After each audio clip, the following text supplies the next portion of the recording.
We're doing the lesson for 2 notes today. Writing equations in slope-intercept form continued. We determined the slope of a line. We've done that a lot. We've written equations in point-slope form. That was yesterday's lesson. Today's lesson is I can write equations of lines in slope-intercept form. We're going to do it from a different perspective this time. And in the future, we're going to write equations of lines in standard form. So if you look at your box of your notes, where it's that big dark box, it says you've learned how to write an example of a line in slope-intercept form given the slope m and the y-intercept b. Okay, so when they give you the slope and they give you the y-intercept, remember when we just put it into form into our y equals mx plus b, we replace the m with the 2, we substitute the b with the -3, and then we're done. That's the equation of our line in slope-intercept form. So this time we're going to learn how to write an equation of a line in slope-intercept form given a slope. Before we were given the y-intercept, this time we're going to use any, doesn't have to be the y-intercept, any point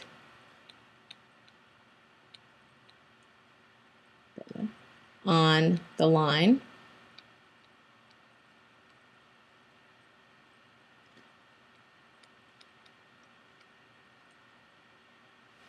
And then given, the second way we're going to do it is given 2 points on the line.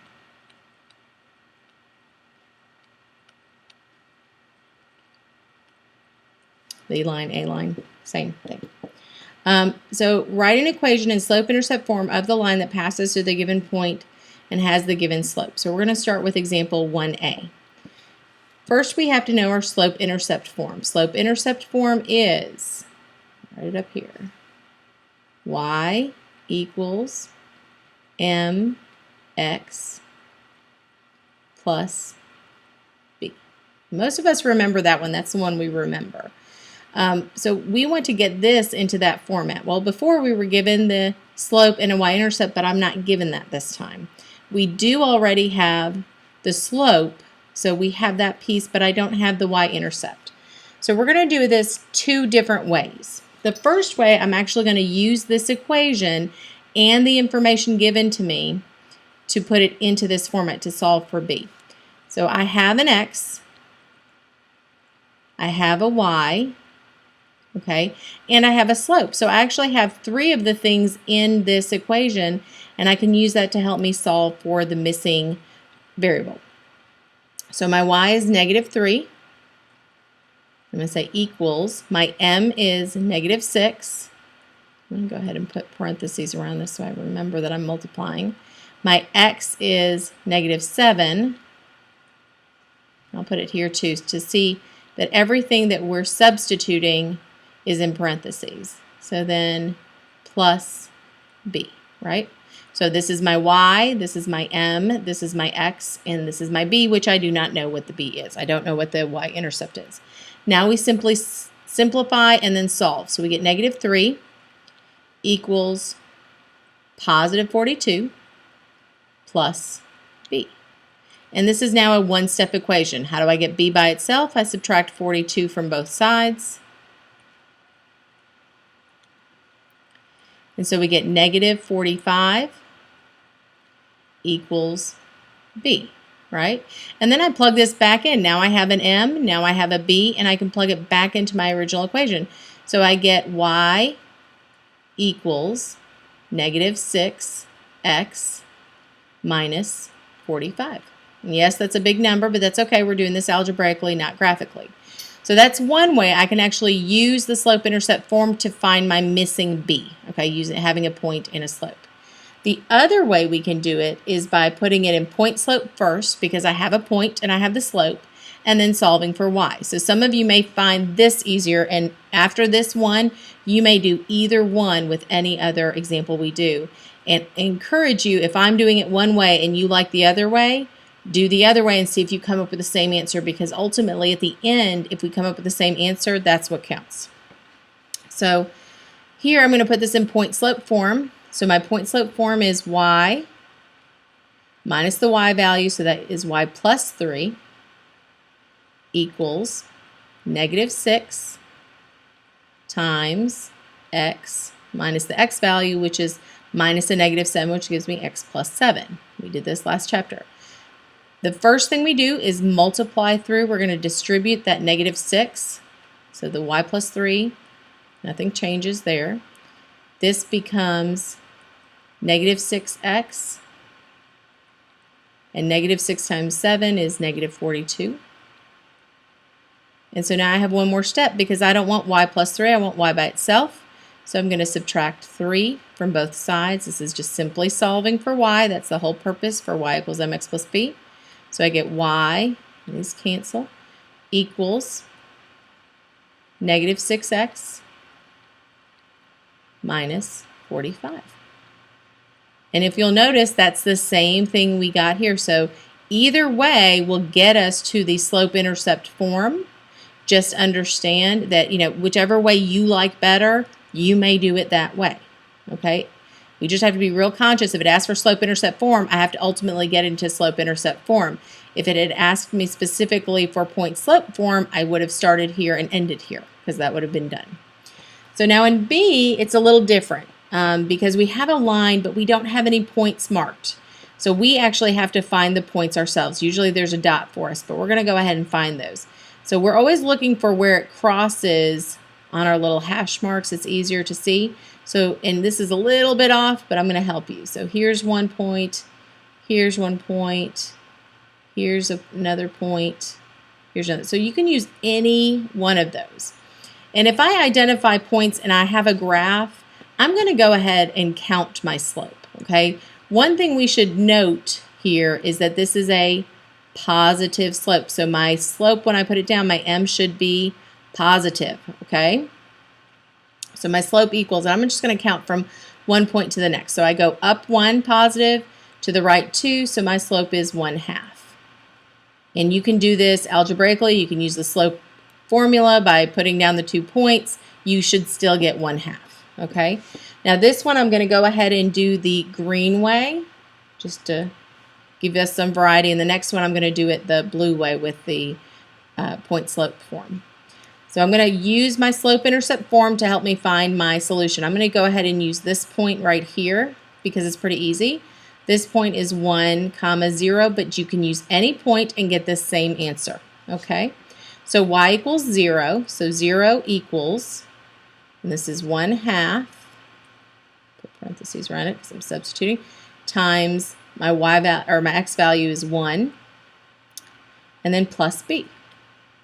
So when I simplify this, I get 0 equals 1/2 plus b. I'm going to subtract 1/2 from both sides. Don't freak out because we're subtracting a fraction. It's fine. So we get negative 1/2 equals b.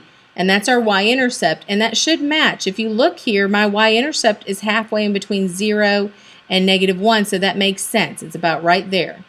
So now when I put it back into form, y equals 1/2 x minus 1/2.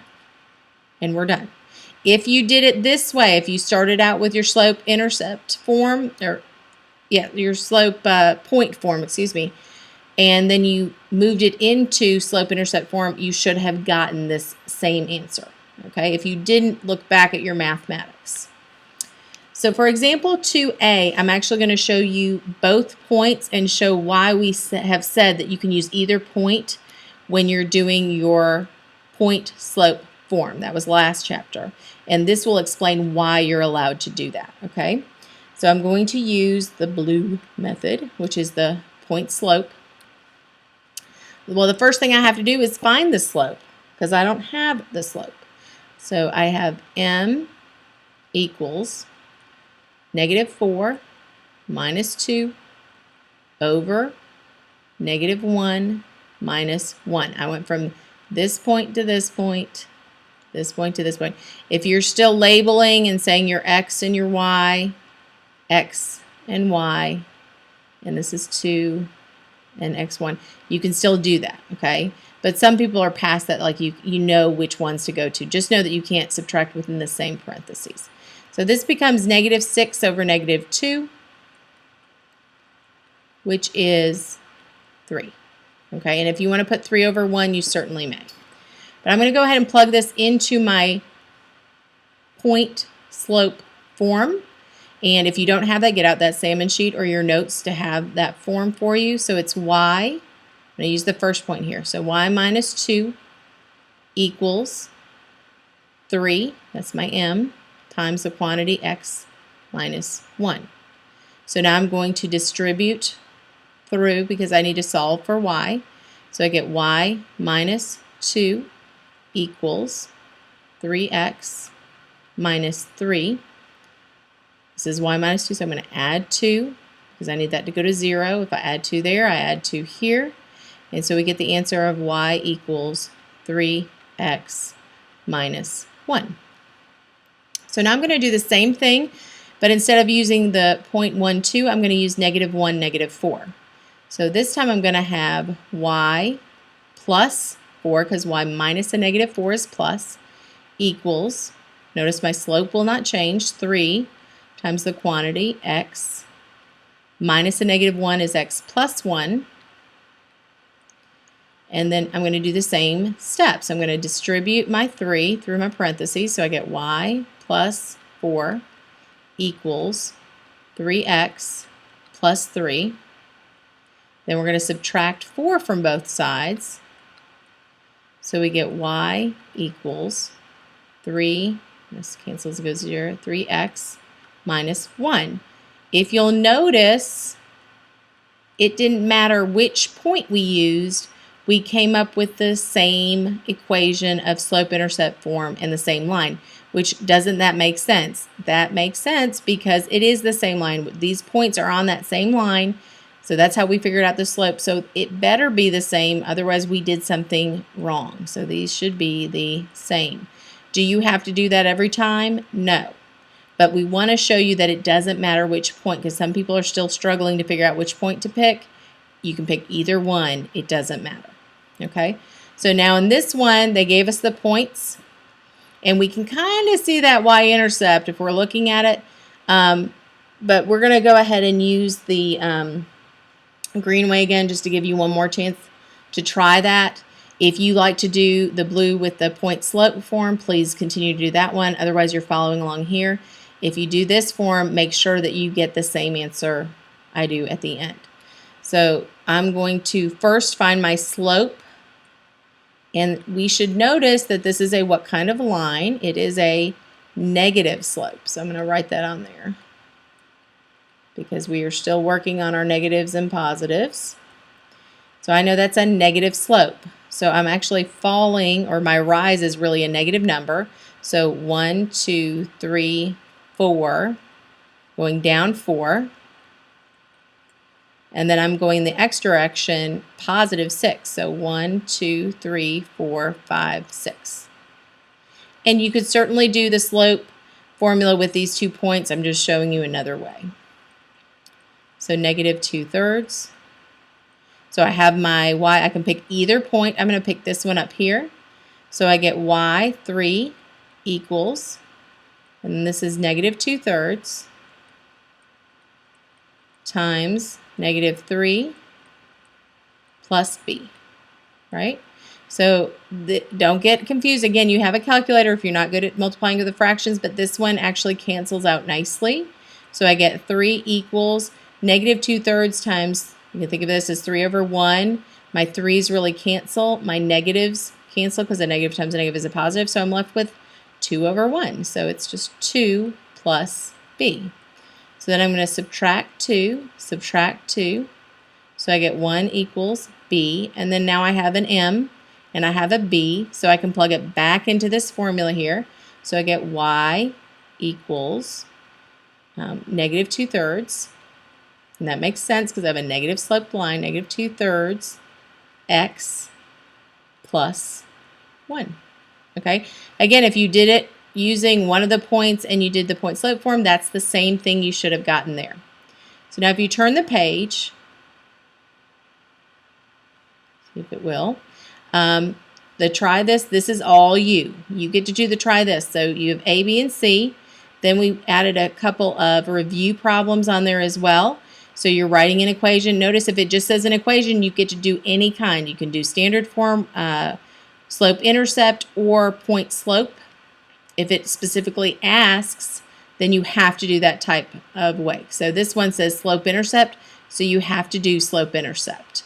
Down here it just says an equation. You get to choose what kind of equation. Think about your y equals and your x equals. I'm just going to remind you here. There's another chance here, and this was a review on solving inequalities in one variable. So let's see if you can remember how to do that. Be prepared to go up to the board to explain your answers tomorrow, and we're done.